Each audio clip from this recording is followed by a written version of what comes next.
자, 옆에 분들하고 인사하시겠습니다. 주 안에서 행복하십시오 하고 인사하시겠습니다. 네. 언젠가 주님께서 제 목회 가운데에 일깨워 주신 감동이 있어요. 목회라고 하는 것은 성도들이 행복한 삶을 살아가도록 돕는 것이 목회라 하는 깨달음이었어요. 그래서 앞으로 제가 달려갈 길 마칠 때까지 최선을 다해서 우리 성도들이 주 안에서 갈수록 믿음 충만하고 기쁨 충만한 삶을 살아가도록 열심히 노력을 하도록 하겠습니다. 요한복음에 보면 우리를 향하신 주님의 뜻이 아주 분명하게 나타나 있습니다. 요한복음 10장 10절입니다. 내가 온 것은 양으로 생명을 얻고 풍성히 얻게 하려는 것이라. 예수님이 말씀하셨어요. 예수님이 우리에게 주시는 새 생명, 그것은 죽을 것이 변하여 죽지 아니할 것을 덧입는 생명, 썩을 것이 변하여 썩지 아니함을 덧입는 새 생명입니다. 또 풍성히 얻게 하려는 것이라. 땅에서뿐만 아니라 영원토록 우리에게 주님이 주시는 풍성함, 세상이 주는 것을 뛰어넘는 그 풍성함을 우리에게 선물로 주시려고 하는 것, 은혜로 주시려고 하는 것이 우리를 향하신 주님의 뜻이라 하는 거예요. 또 요한복음 15장 11절에 내가 이것을 너에게 이르면 내 기쁨이 너희 안에 있어 내 기쁨이 너희 안에 충만하게 하려는 것이라 그랬어요.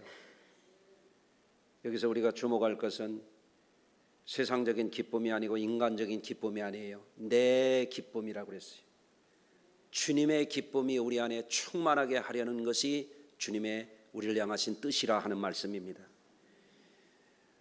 자, 그러면 이 기쁨의 삶이라고 하는 것은 어떤 것인가? 주님이 주시는 기쁨이라고 하는 것은 인간적이고 세상적인 쾌락의 차원과 다른 기쁨이에요. 한번 따라서 하십시다. 쾌락과 기쁨은 다른 것이다.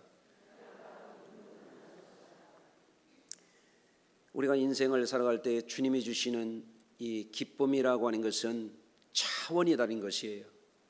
오늘날 많은 사람들이 나름 행복을 추구하면서 다 살아갑니다.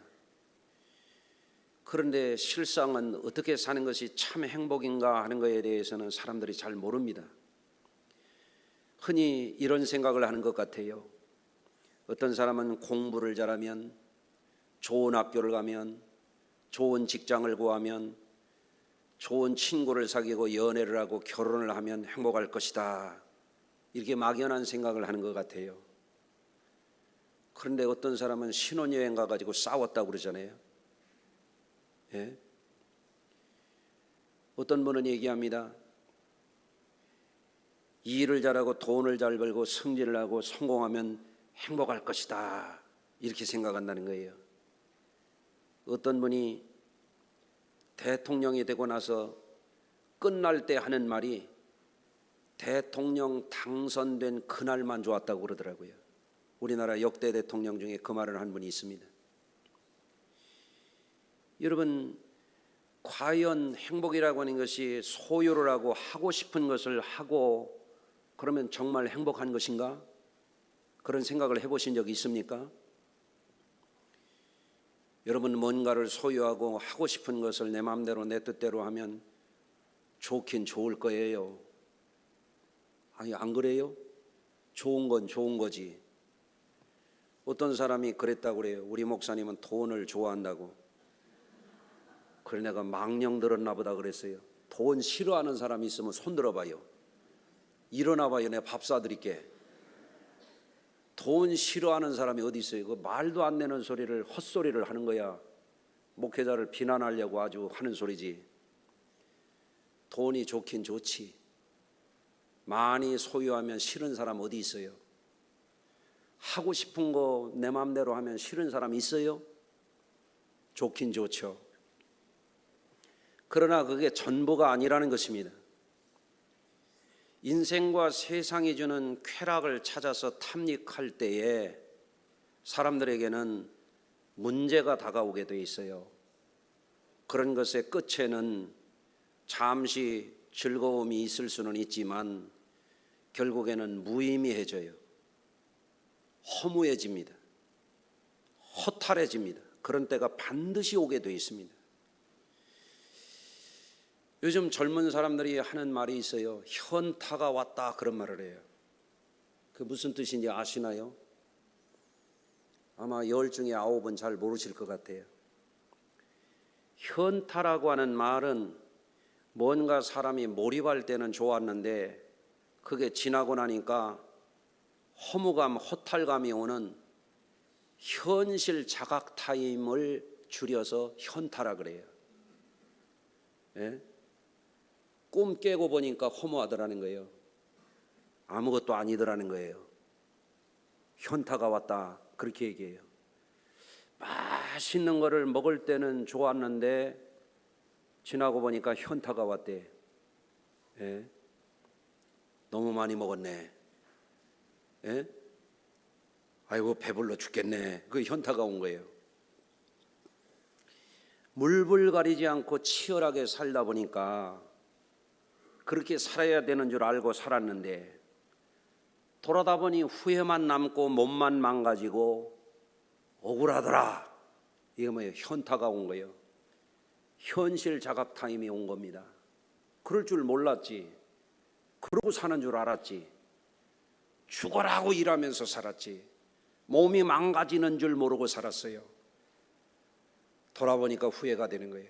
억울한 거예요. 허무한 거예요. 우울한 거예요. 그 현타가 온 거예요.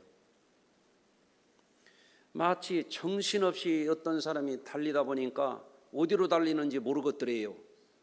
그가 말했습니다. 여기가 아닌가벼. 또 딱 달렸대요. 달리다 보니까 아까 거기가 거긴가벼 그랬다는 거예요. 예? 내 인생이 뭔지도 모르고 공부하고 취업하고 결혼하고 자식 낳고 돈 벌고 열심히 살다 보니까 몸 망가지고 세월 가고 너무 많이 달려나왔어. 돌이키기에는 너무 많이 지금 달려왔어. 그럴 때 허무하고 무의미하고 불행감에 빠지는 겁니다. 여러분들은 그런 데 빠지지 마시기를 주의 이름으로 축원합니다. 오늘 본문에 보면은 주님이 주시는 중요한 말씀이 있습니다. 평안을 너에게 끼치느니 곧 나의 평안을 주노라. 나의 평안, 주님이 주시는 평안입니다. 이거는 공산당들이 말하는 평안이 아닙니다. 정치꾼들이 말하는 평안 아닙니다. 팍스 로마나 로마 황제가 주는 평안 아니에요. 평강의 왕이신 영원한 왕이신 예수님이 주시는 평안을 주시는 것을 말하는 거예요. 내가 너희에게 주는 것은 세상이 주는 것 같지 아니하니라. 차원이 다른 평안이죠. 이 평안을 소유하게 되면은 주님이 주시는 놀라운 평안이 자리하게 돼요. 그때에 주님이 하시는 말씀은 이겁니다. 너희는 마음에 근심하지도 말고 두려워하지도 말라. 아멘. 우리는 그 길을 찾아야 돼요. 그 길을 여러분은 찾으셨을까요? 여러분, 사람들의 삶의 진정한 의미를 찾고 진정한 행복이 무엇인가를 발견하지 않고 살면은 인생의 삶의 뿌리를 엉뚱한 데 내리고 삽니다. 지난번에도 뿌리를 어디에 내리고 사느냐가 중요하다고 그랬잖아요. 가뭄이 올 때에, 무더위가 올 때에 뿌리를 강변에 뻗친 나무는 잎이 푸르고 청청하며 결실이 그치지 아니한다 그랬지 않습니까? 우리의 인생의 행복의 뿌리를, 가치의 뿌리를, 삶의 의미의 뿌리를 우리가 어디에 내리고 있느냐에 따라서 그 삶의 열매도 달라지는 겁니다. 그런데 사람들이 어떤 삶을 사는가 보니까 첫째로는 어떤 사람들은 자기 육체에 기반한 삶을 살아가요. 예수님은 마태복음 6장 31절에서 이렇게 말씀하셨어요. 그러므로 염려하여 이르기를 무엇을 먹을까, 무엇을 마실까, 무엇을 입을까 하지 말라. 이는 다 이방인들이 구하는 것이라. 너희 하늘아버지께서 이 모든 것이 너희에게 있어야 할 줄을 아시느니라. 여러분, 사실 매일매일 우리가 무엇을 먹을까? 그런 얘기 하잖아요. 저도 어제도 제 아내에게 그러네요. 오늘 저녁은 뭘 먹을 거요? 여러분 그런 얘기 안 합니까? 오늘은 뭘 먹을까? 오이 싹싹 썰어가지고 비빔국수나 해 먹을까? 네? 콩국수를 먹을까? 뭐 그런 얘기 안 해요? 좀 한다고 좀 해보세요. 좀 하고 살죠? 네. 뭘 먹을까? 뭘 마실까? 뭘 입을까? 그건 주님도 아세요. 이것이 다 너에게 있어야 할 것을 아시느니라. 주님이 그걸 부정하시는 게 아니에요. 네? 너희 하늘아버지께서 이 모든 것이 너에게 있어야 할 줄을 아시느니라. 그럼에도 불구하고 거기에 목숨 걸고 살지 말라는 거예요. 따라서 하십시다. 먹는 것에 목숨 걸지 말자. 특히 배 나온 분들 조심해야 돼요. 배 나온 분들은 배가 땡겨. 배 나온 분들 치고 분식 싫어하는 분들이 없어요. 그렇죠? 여러분 아담과 하와가 먹는 거에 목숨 걸었다가 목숨을 잃었잖아요. 예? 여러분 무엇을 먹을까, 무엇을 마실까, 무엇을 입을까 그거에 목숨 걸고 살면 육체적인 만족이 잠시 있을 수 있어요. 그런데 그것에 목숨 걸고 살면요 인생이 식물같이 전락하는 거예요. 동물처럼 전락하는 거예요. 하늘아버지는 우리를 그런 존재로 만들지 않았어요. 그러니까 거기에 빠지지 말라는 거예요. 그게 다가 아니라는 거예요. 먹고 마시고 소유하는 게 다가 아니라는 거예요. 아멘이 피서 같나 아멘이 안 나오네요 오늘. 아멘. 먹는 거 잘 먹어야죠. 건강하게 잘 드셔야 되죠. 성도들과 즐거운 식탁 나누는 거 좋고 가족들과 식탁을 잘 나누는 가정은 정말 좋은 가정이죠. 그러나 그게 우리의 인생의 목적이 되면 안 된다. 예? 그거 못 먹으면 그 인생은 이제 무너지는 거예요. 먹는 거에 목숨 걸면 그런 삶이 되면 안 돼요. 아멘의 박자를 자꾸 놓치고 있어요 지금 여러분들이. 예. 자, 두 번째, 사람들 중에는 어떤 이들은 세상이 주는 기쁨의 삶을 기반하고 사는 사람들이 있어요. 세상 것에 매인 삶을 살아갑니다. 여러분 생각해보면 하나님이 창조하신 세상은 참 아름답습니다. 너무너무 아름답습니다. 제가 새벽에 4시 반에 일어나면 교회 적어도 30분 전에 달려나와가지고 새벽 설교할 거 다시 한번 이렇게 한번 설교문을 좀 다시 한번 점검해 본 다음에 1시간 동안 예배하고 기도하고 또 달려서 집에 들어갑니다. 그럼 집에 들어가면 매일같이 하는 게 아내 커피 한 잔 내려주고 내가 뭐 하냐면 자연 다큐멘터리 봅니다. 7번, 13번 채널에서 나옵니다. 자연을 보는 게 너무 좋아요. 왜? 너무너무 아름다우니까. 예. 여러분 광대한 물질계 어마어마해요. 예? 지난번에 제가 새벽 시간에 그랬나요? 수요일 날 그랬나요? 우리 은하계에서 제일 가까운 안드로메다 은하가 250억 광년 떨어졌다고 그랬잖아요. 빛의 속도로 250억 년을 가야 있는 데가 제일 가까운 은하계라 이거예요. 그런데 그런 수천억 개의 별, 어떤 것은 1만 개가 넘는 어마어마한 이런 별들을 가진 이 은하계가요 우주에는 셀 수 없이 많아. 그러니까 하나님의 이 물질계만 해도 굉장한 거예요. 우리 인간들이요 얼마나 미약한 존재냐면 하나님이 만드신 이 물질계에 태양계 끝에도 아직 못 가봤어요. 그 정도가 아닙니다. 나 여러분에게 이런 질문 해볼게요. 양파가 몇 겹인지 아셔? 양파가 몇 겹인지도 모르면서 뭘 안다고 말이에요. 사람들이 교만하고 뭘 배웠다고 자기가 뭔 지식이나 있다고 꺼부적대는 사람들이 있어요. 네? 알려드릴게요. 양파는 8겹에서 12겹을 가지고 있어요. 네? 그런가 안 그런가 오늘 가서 까봐요. 예. 사람이 뭘 굉장히 아는 것 같지만 아는 게 없어요. 부족해요. 아멘. 물질계가 어마어마해요.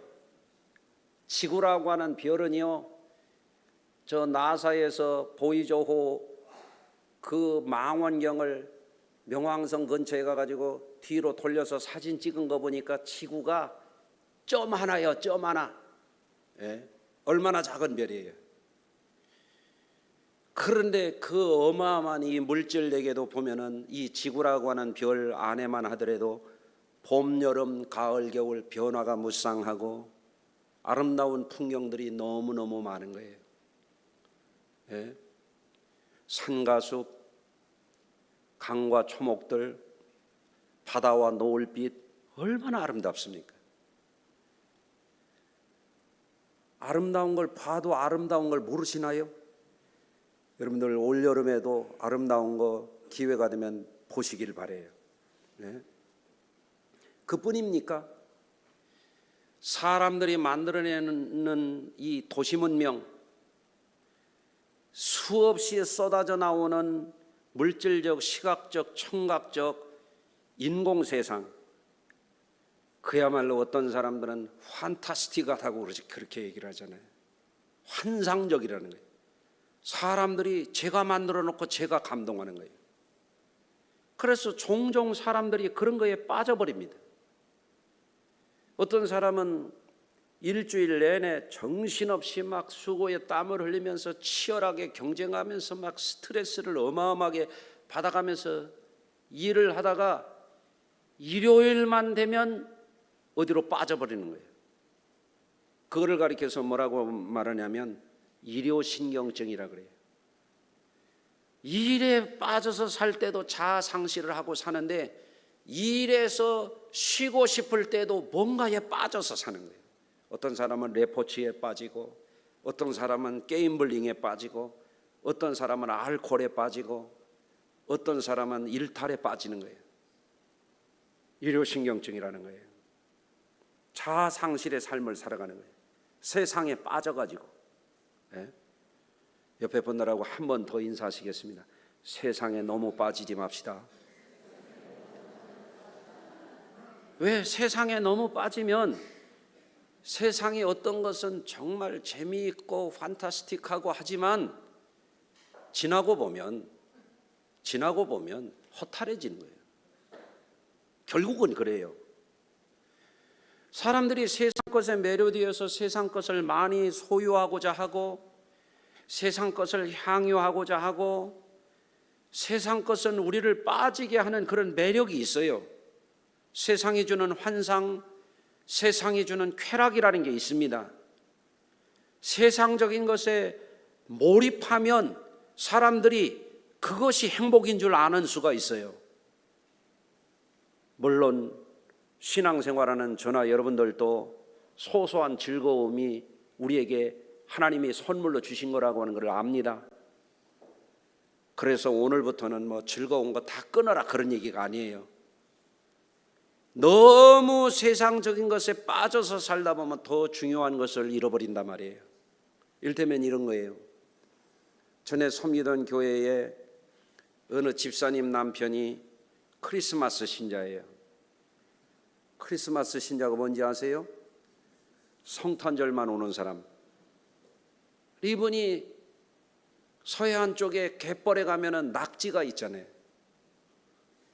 낙지를 잡는 맛에 갯벌로 점점 가다가 이 갯벌에 자기 다리가 빠졌는데 밀물이 들어오는 거야. 에? 낙지 잡는 재미가 쏠쏠하지. 에? 그런데 죽었어요. 갯벌에서 발을 빼지를 못해서 너무 빠져가지고. 세상 것에 너무 빠지면 인생에 밀물이 들어올 때가 있어요. 그때 절망하는 거예요. 여러분, 세상 것에 너무 빠져서 살다 보면 세상 것은 우리를 중독증에 빠지게 해요. 헤어나지 못하게 합니다. 그래서 요한일서 2장 15절을 이렇게 말씀합니다. 이 세상이나 세상에 있는 것들을 사랑하지 말라. 누구든지 세상을 사랑하면 아버지의 사랑이 그 안에 있지 아니하니 이는 세상에 있는 모든 것이 육신의 정욕과 안목의 정욕과 이생의 자랑이니 다 아버지께로부터 온 것이 아니요 세상으로부터 온 것이라. 그러면서 중요한 말씀이 이렇게 이어져요. 이 세상도 그 정욕도 지나가되 오직 하나님의 뜻을 행하는 자는 영원히 거하느니라. 예? 세상이 멋있지, 세상이 즐겁지, 예? 어떤 것은 세상이 대단하죠. 예? 그런데 거기에 너무 빠지면 헤어나질 못해. 그런데 빠져서 살면은요 참다운 삶을 잃어버리게 되는 거예요. 학자들의 연구 결과를 제가 알려드릴게요. 1971년도 사람들이 행복과 불행을 느끼는 것에 관해서 필립 브링먼과 도널드 캠벨이 연구해서 논문을 발표했습니다. 그때 나온 이론이 뭐냐면 쾌락 적응 이론이라고 하는 거예요. 간단하게 말하면 사람은 불행이나 행복이나 어느 정도 지나면 원래대로 되돌아가더라는 거예요. 결국은 아무것도 아니라는 거죠. 예. 사람들이 일반적으로 추구하는 행복이라고 하는 것은 이른바 행복 유통기간이 있다는 거예요. 기한이 지나면 행복하다고 여겼던 것이 결국은 아무것도 아니라는 거예요. 새 차를 사고 싶어서 샀는데 그때뿐이더라는 거예요. 얼마 안 간다는 거예요. 새 아파트를 가면 좋을 줄 알았는데 새 아파트 가가지고 얼마 안 가니까 먼저 살던 집이나 그게 그거더라는 거예요. 유통기한이 있다는 거예요. 예? 처음 들어봤죠? 예. 좀 끄덕끄덕 좀 해보세요. 돈을 많이 벌어도 마찬가지예요. 그래서 원래대로 돌아가는 거를 또 78년도에 브링먼 코츠, 잔호프 불먼 이런 사람들이 또 연구를 했어요. 뭐를 연구했느냐? 복권이 당첨된 사람과 사고로 하지가 절단된 사람의 행복과 불행이 얼마 기간 동안 유지되는가 이거를 조사를 해봤더니 복권이 당첨이 돼가지고 뛸 듯이 기뻤던 사람도 어느 기간이 내려가니까 제자리로 돌아가고, 하지 절단이 돼가지고 극도의 불행감과 좌절에 빠져있던 사람도 얼마 기간이 지나가니까 사지가 멀쩡할 때나 거의 같이 다시 돌아가더라는 거예요. 왜 그러냐? 여러분, 사람이 어떤 불안을 느끼거나 쾌감을 느끼거나 하는 게 뇌의 신경작용이요, 뇌의 호르몬 작용인데 이게 반감기가 있는 거예요. 때가 되면 제자리로 돌아가 버리는 거예요. 예를 들어서 익사이팅한 어떤 레포츠를 즐기거나 게임을 한다거나 하면은 사람들을 뇌 속에서는 격렬한 운동을 하면 아드레날린이 분비가 되고, 어떤 걸 아주 즐거운 거를 하게 되면 도파민이라고 하는 소위 말하는 행복 호르몬이 분비가 되는데 때가 되면 그게 반감이 된단 말이에요. 약발이 떨어진다 그 말이에요. 예. 이것을 모르면 세상 사는 사람들이 세상 것에 매료가 돼가지고 탐닉을 하는 거예요. 거기에 중독이 되는 거예요. 거기에 너무 빠지다 보면은 때가 되면은 후회를 하게 되는 거예요. 허무감에 빠지게 되는 거예요. 결국에는 이것도 헛되구나, 늦게 깨닫게 된다, 그런 말입니다. 현타가 온다는 말입니다. 예? 여러분 생각해 보세요. 지금 우리나라가 6.25 전쟁 이후에 세계 최빈국 가운데 하나였습니다. 개인 소득이 60불이었어요. 60불. 지금은 3만 불이 넘어서서 4만 불 가까이 되는 시대를 우리가 살고 있잖아요. 얼마나 기가 막힙니까? 60불, 10만 원도 안 되는 요즘 가치로 말하면, 그때 가치는 더 되겠지만, 예? 그걸로 사람이 1년을 산다는 게 말이 됩니까? 예? 우리나라가 지금 이 짧은 기간 동안에 5, 60년 기간 동안에 어마어마한 한강의 기적이라고 하는 경제 성장을 이루었어요. 예. 그런데 경제가 발달하고 지식과 정보가 발달하고 학력 수준이 높아지고 생활 수준이 높아지고 의료 수준이 높아지고 문화 수준이 높아지고 하니까 사람들이 오감을 즐기는 거예요. 그래서 어떤 사람들은 빠져드는 거예요.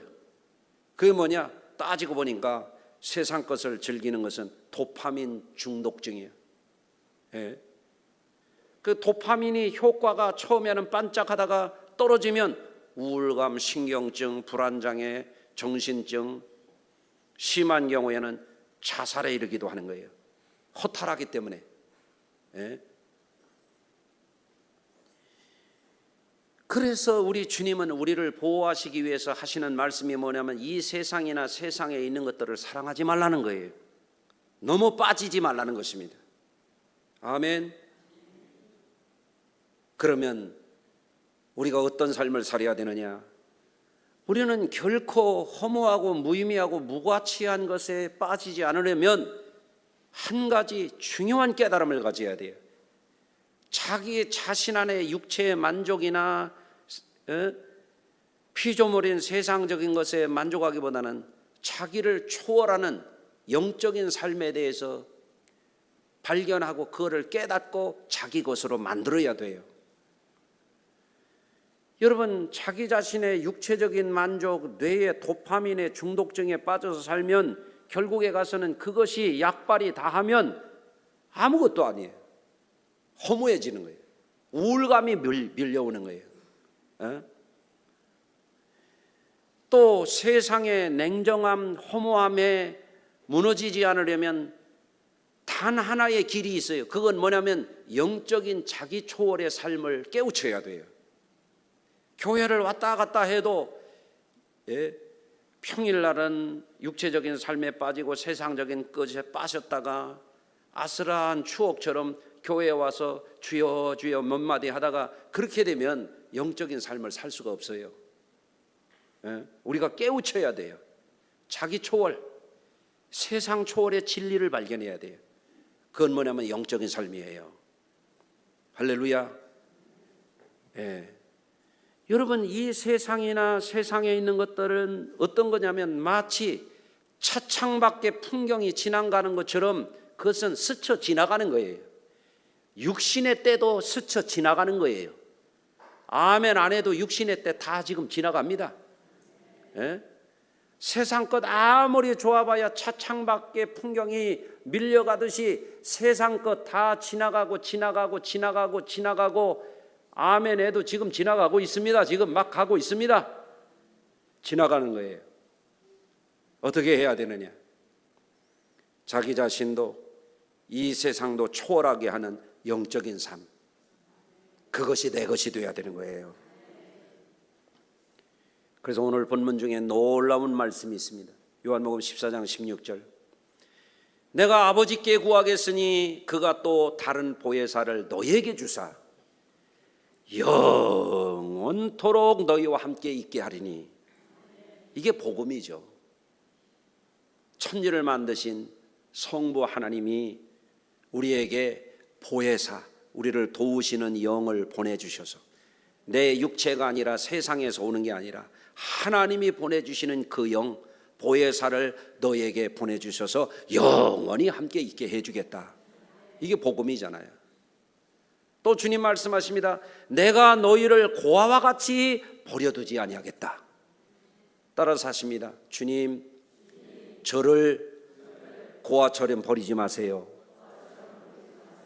그게 뭐예요? 그게 구원이요. 아멘. 때가 되면 다 갑니다. 다 떠나갑니다. 우리 어머니, 아버지, 장인, 장모님 다 갔었습니다. 우리 형제 6남매 중에 우리 형님들 셋이 벌써 떠나갔습니다. 우리 6남매 중에 셋 남았는데 누가 갈지 다음 타자가 누군지 난 궁금합니다. 아무래도 나는 아닌 것 같습니다. 다 떠나가죠. 결국은 가끔 시절 같은 얘기를 할 때가 있어요. 제 아내 보고 내가 얘기합니다. 아내가 먼저 세상 떠나면 안 되지. 그런 얘기를 해요. 벌써부터. 너무 시절 같잖아요. 예? 그런데 사실이죠. 뭐. 그런데 누군가는 떠나가지 않겠어요? 아내가 먼저 가든지 제가 먼저 가든지 가지 않겠어요? 하면 안 해도 돼요. 예? 그렇죠? 다 떠나가지. 뭐가 남아요? 내가 너희를 고아와 같이 버려두지 아니하리니. 이게 복음이잖아요. 예? 그러면 누구에게 크게 효과가 있느냐? 나의 계명을 지키는 자라야 나를 사랑하리니 계명을 지키는 자에게 나를 나타내리라. 계명이 뭔가요? 계명이 어려운 건가요? 계명이 부담스러운 건가요? 아니에요. 계명의 계자가 계약이라는 거예요. 계약, 약속이라는 거예요. 약속. 사람들은 약속 잘 안 지켜요. 주님은 틀림없이 지키십니다. 우리가 주의 계명을 신실하게 지키잖아요. 그 길이 뭐냐? 그 길이 우리가 영적인 삶을 사는 가장 빠른 길이에요. 할렐루야. 긍정의 심리학을 창시한 마틴 셀리그만 박사는 사람들의 행복을 위해서 세 가지를 추구한다고 그랬어요. 하나는 만족을 구하는 삶이에요. 여러분, 그런데 아까 이미 말씀을 드렸잖아요. 만족을 인간적으로, 세상적으로, 육신적으로 찾으려고 하는데 만족해봐야 어떤 사람 밥 많이 먹고서 배불러 죽겠네 하고 결국에는 배가 툭 꺼지잖아요.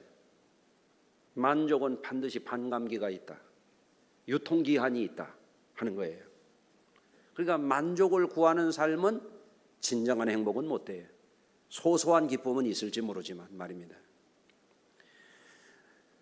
또 셀리그만 박사는 긍정의 심리학에서 사람들이 행복을 추구하는 게 뭐냐면 긍정의 감정을 가져야 행복감을 가질 수 있다는 거예요. 여러분, 사람의 감정이 몇 가지나 되는지 아세요? 옛날에는 희로애락, 애호욕 그 정도였잖아요.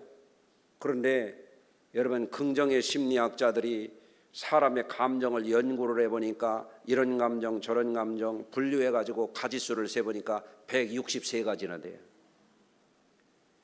그런 수많은 감정들 가운데서 긍정적인 감정도 있고 부정적인 감정도 있고, 예?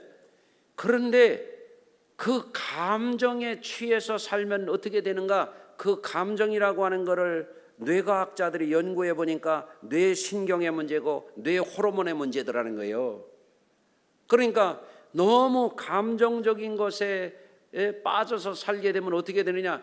인생이라고 하는 게 심리 게임으로 끝나버린 거예요. 게임은 끝나게 됐어요. 게임 오버가 되는 거예요. 그런데 이 마틴 셀리그만이 또 하나 사람들이 추구하는 가장 고차원적인 삶을 뭐라고 얘기하냐면 의미 있는 삶을 추구한다는 거예요. 여러분, 신앙이 바로 그겁니다. 여러분, 신앙이라고 하는 건 의미 있고 가치 있고 후회 없는 삶을 선택하는 겁니다. 아멘. 만일 사람들이 자기 만족만 구하면 도파민 중독증에 빠져가지고 아드레날린 중독증에 빠져가지고 여러분, 그거는 알코올 중독이나 마약 중독이나 그거는 기본적으로 메커니즘이 똑같아요. 사람을 흥분시키는 거예요. 또 자기 감정에만 충실해서 살려고 하는 사람들은 울다가 웃다가 심리 게임으로 인생을 종치는 거예요. 예? 그런데 우리 인간 존재, 단일한 존재, 천상천하에 하나밖에 없고 단 한 번뿐인 이 소중한 삶을 살아가는 우리들에게 중요한 게 있어요. 그건 뭐냐? 하나님께서 우리에게 주시는 자기 초월의 의미를 찾는 거예요. 자기 초월, 육체 초월, 감각 초월, 감정 초월, 그것을 가리켜서 영적인 삶이라 그러는 것입니다. 할렐루야. 여러분, 전반기가 다 가는 이번 주간에 지금 내가 가는 인생길이 자기만족인지 감정 게임인지 의미를 추구하고 후회 없는 삶을 살고자 하는 것인지 이거를 꼭 한번 돌아보시기를 바랍니다. 주님은 이렇게 말씀하셨어요. 그런즉 너희는 먼저 그의 나라와 그의 의를 구하라. 그러면 이 모든 것을 너에게 더하시리라. 영적인 삶을 살아가는 사람들에게 우선순위가 있다. 최고의 가치가 있다 이거예요. 예? 그게 뭐예요? 하나님의 나라와 그 뜻을 구하는 거예요. 그걸 신앙생활이라 그러는 것입니다. 아멘. 또 예수님은 말씀하십니다. 내일을 위하여 염려하지 말라. 내일 일은 내일 염려할 것이요 한날의 괴로움은 그날의 족하니라. 삶을 살아가면 괴로움도 있어요. 사고도 있어요. 어떤 때는 자기 스스로 감당하기 어려울 만큼 멘탈 붕괴되는 그런 시련도 있어요. 그러나 지나가는 거예요. 고난 속에서도 의미를 찾은 사람, 고난 속에서도 구원의 손을 내밀어서 우리를 자기 극복하도록 해주시는 그분을 만나면 우리 성도들의 삶을 의미 있고 가치 있고 후회 없는 삶에 이르게 되는 거예요. 그거를 구원이라 그러는 것입니다. 여러분, 예수님은 말씀하십니다. 내가 아버지께 구하겠으니 다른 보혜사를 너희에게 주사 영원토록 너희와 함께 있게 할 것이요. 아멘. 우리를 도우시는 분의 손을 붙잡아야 돼요. 우리를 도우시는 분이, 우리에게 이 땅에 오신 분이 예수 그리스도예요. 우리에게 구원의 손을 내미셨을 때 그거를 우리는 붙잡아야 돼요. 그걸 확실하게 붙잡아야 돼요. 어정쩡한 사람은 계속 방황하게 돼 있어요. 예? 이건가 저건가. 어떤 때는 또다시 육신의 만족으로 떨어졌다가, 어떤 때는 세상적인 환상에 빠졌다가, 어떤 때는 사람의 미혹에 빠졌다가, 어떤 때는 아까 장로님 기도한 것처럼 사탄의 시험에 빠졌다가 오락가락 왔다 갔다 갈팡질팡, 그런 인생이 되면 안 됩니다. 신앙의 삶이라고 하는 건 뚜렷해야 됩니다. 분명해야 됩니다. 가치와 의미를 찾아야 됩니다. 내 안에 소망 없습니다. 세상은 소망 없습니다. 우리에게 손을 내밀어 주시는, 생명을 주시는 그분을 만나야 되는 거예요. 할렐루야. 그거를 참으로 발견해야만 어떤 상황 속에서도 좌절하지 않는 거예요. 예? 세월이 가도 후회가 없는 거예요.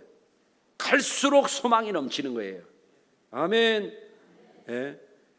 그래서 주님이 주시는 이 은혜로운 말씀이 너무너무 좋잖아요. 내가 너희를 고아와 같이 버려두지 아니하리라. 할렐루야. 여러분은 하나님의 자녀입니다. 하나님의 가족입니다. 그러니 전능하신 하나님이, 천지를 만드신 하나님이, 우주와 만물을 다스리시는 하나님이 어마어마한 물질계로 만드시고 사람을 소우주처럼 신비하게 만드시고 참으로 인간과 세상의 한계를 뛰어넘는 초월적인 과학과 초과학을 초월하는 그 하나님이 내 아버지가 되셨으니 얼마나 든든합니까? 아멘. 그 삶을 여러분의 것으로 삼으면 결코 허무하지 않고 무의미하지 않고 불안하지 않고 영원한 행복자가 될 줄로 믿습니다. 후반기에는 여러분이 신앙의 모양만 내는 그런 신자가 되지 말고 정말 신앙 때문에 기쁘게 살아가는 그런 분들이 다 되시기를 주님의 이름으로 축원합니다. 기도합니다. 하나님, 오늘 말씀 속에서 나의 삶의 현 주소를 발견하게 하시고 내가 인생길 어디쯤 가고 있는지를 돌아보게 해주시고 이제는 전반기를 어떻게 살아갔는지 명확하게 분별하게 해주시고 후반기에는 우리의 인생을 다시 의미 있고 보람 있고 가치 있고 진정한 행복자로서의 삶을 든든하게 살아가게 하여 주옵소서. 예수님의 이름으로 기도합니다. 아멘.